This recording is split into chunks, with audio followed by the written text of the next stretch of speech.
السلام علیکم ناظرین، آج ابشار نیوز پہ آپ کو میں ویلکم کرتا ہوں جی۔ آج ہم آپ کو ایک ایسی چیز کے بارے میں انفارم کرنے جا رہے ہیں جو تقریباً ہر بندہ جو ہے وہ غریب آدمی بھی کھا سکتا ہے، امیر بھی کھاتا ہے، بڑے شوق سے کھاتے ہیں۔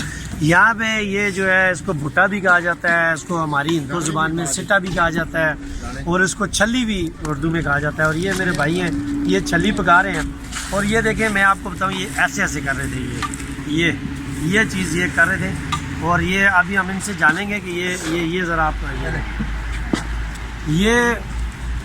یہ کب سے پکا رہے ہیں آپ؟ یہ میرا تو تقریباً 1.5 سال، تقریباً 2 سال تک ہو گیا۔ 2 سال ہو گیا۔ اچھا، اس کو پکانے کے لیے کیا یہ بیچ میں کیا چیز ہے؟ یہ ریت ہے، کیا ہے؟ یہ نمک ہے، اور اس کے بعد اس میں سرسوں کا تیل ڈال دیں ذرا، یہ تھوڑی سی نرم ہو گئی ہے نا۔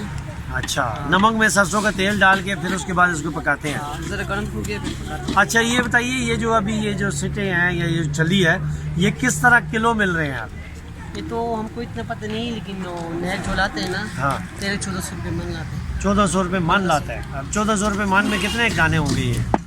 ہم کو تو اتنا پتہ نہیں ہے، تقریباً اس طرح 50 60 70 دانے 70 دانے ناظرین ایک من کے اندر یہ آتے ہیں جی، اور اس کے بعد یہ پکاتے ہیں۔ یہ آپ دیکھ سکتے ہیں یہاں پہ انہوں نے یہ کشمیری دانے بھی بنائے ہوئے ہیں، کشمیری دانوں کے ساتھ یہ نرم دانے ہیں، یہ بھی یہ پکاتے ہیں، اور یہ نرم دانے بھی بیچتے ہیں، کشمیری دانے بھی بیچتے ہیں، اور یہ بھی بیچتے ہیں۔